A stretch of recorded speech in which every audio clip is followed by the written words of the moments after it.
قال الله تعالى وهو أصدق القائلين أعوذ بالله من الشيطان الرجيم وإلى مدين أخاهم شعيبا قال يا قوم اعبدوا الله ما لكم من إله غيره قد جاءتكم بينة من ربكم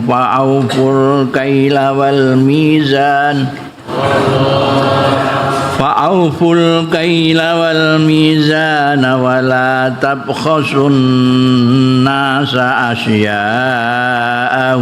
ولا